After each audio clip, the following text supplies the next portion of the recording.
அனைவருக்கும் ஆனந்தமான இறை வணக்கம். ஆன்மீக சிவசொந்தங்களே, உங்கள் குடும்பத்திற்கு நல்லது நடக்க வேண்டுமா? உங்கள் வீட்டில் இருக்கும் அத்துணை பேரும் நன்றாக ஆரோக்கியமாக இருக்க வேண்டுமா?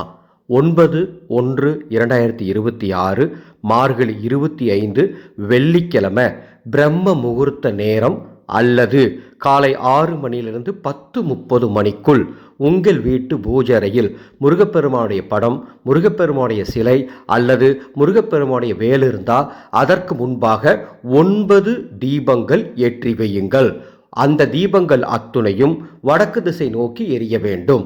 அந்த தீபம் ஏற்றுவதற்கு நமது ஆனந்த ஒளி அறக்கட்டளையின் தயாரிப்பான மந்திர சக்தி ஆனந்த ஒளி தீப எண்ணெயை பயன்படுத்துங்கள் அல்லது நல்லெண்ணெய் ஊற்றி தீபம் ஏற்றுங்கள். அவ்வாறு தீபம் ஏற்றி இனிப்பு கலந்த காய்ச்சிய பால் ஒரு டம்ளர் வைத்து ஓம் சரவண பவவோ என்று வாசனை பூக்களை கையில் வைத்துக்கொண்டு அர்ச்சனை செய்து கொண்டே இந்த மந்திரத்தை 108 முறை சொல்லி முருகர் வழிபாடு செய்தால் உங்கள் குடும்பத்திற்கு நல்லது நடக்கும். அரை மணி நேரங்கள் அந்த தீபம் எரியட்டும். அதன் பிறகு அந்த தீபத்தை குளிர வைத்து விடலாம். இந்த ஆடியோவை உங்களுக்கு தெரிந்தவர்களுக்கு பகிர்ந்து கொள்ளுங்கள்.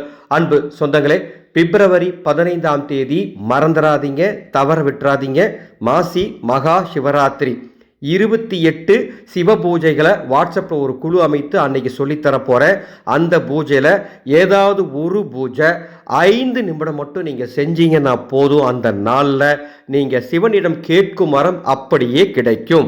மாசி மகா சிவராத்திரி வாட்ஸ்அப் குழுவில் பதிவு செய்ய டிஸ்பிளே தெரியும் என்னுடைய வாட்ஸ்அப் நம்பருக்கு மகா சிவராத்திரின்னு ஒரு மெசேஜ் அனுப்புங்க. அதனுடைய பதிவு விவரங்கள் தருகின்றேன். ஆனந்தம் மலரட்டும், ஆனந்த ஒளி பரவட்டும்.